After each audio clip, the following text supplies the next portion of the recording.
The sword of Attila, also called the sword of Mars or sword of God, Hungarian, Isten Kardja, was the legendary weapon carried by Attila the Hun. The Roman historian Jordanes, quoting the work of the historian Priscus, gave the story of its origin.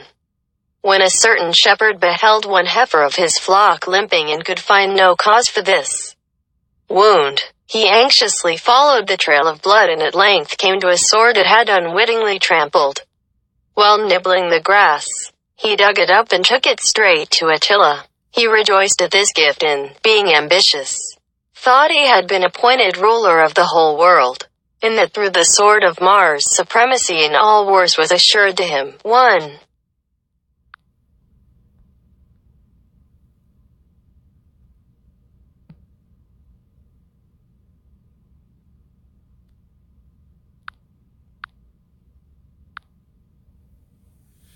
The use of Mars here is due to the Interpretatio Romana of Priscus, however, as the Huns would not have adopted the names of Roman deities.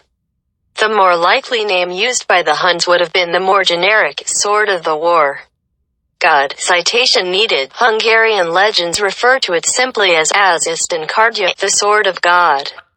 Priscus's description is also notable for describing how Attila used it as both a military weapon and a symbol of divine favor, which may have contributed to his reputation as the scourge of God, a divinely appointed punisher.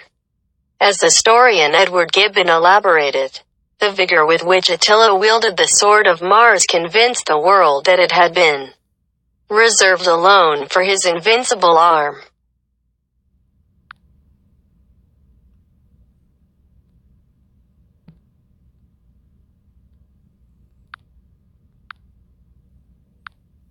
In this way it became somewhat of a scepter as well, representing Attila's right to rulership. The Scythians worshipped a god equated with Ares by Herodotus, which has led some authorities to speculate that it was adopted by the Huns. 3. 4.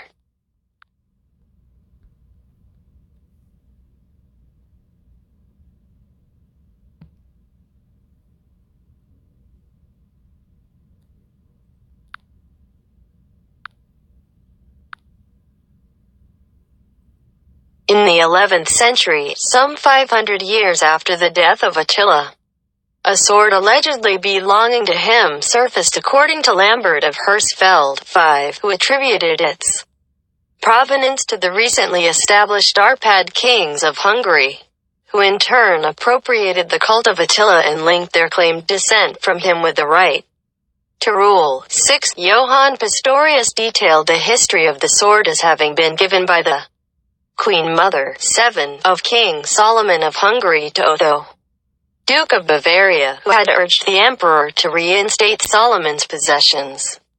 Otho had given it to Didas, younger son of the Margrave Didas. The king received it after his death. 8. Giving it to the royal councillor Leopold de Merzburg, 9, whose death, it was asserted by partisans of his rival, Otho, had been a divine judgment. The occasion of Leopold's unfortunate death was impalement upon his own sword after falling from his horse.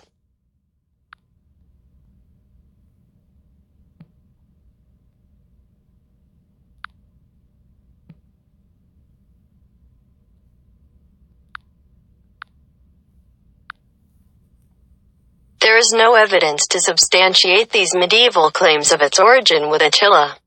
The sword, now in the Kunsthistorisches Museum of Vienna as part of the Habsburg Schatzkammer, in fact, appears to be from the early 10th century and possibly Hungarian. 10. The real historical events of the discovery of this sword will probably remain unknown. More information about the possible origin of the sword comes from the Miholyanech locality finding. Before this legend had been regarded, this sword was believed to be Joyous, the sword of Charlemagne.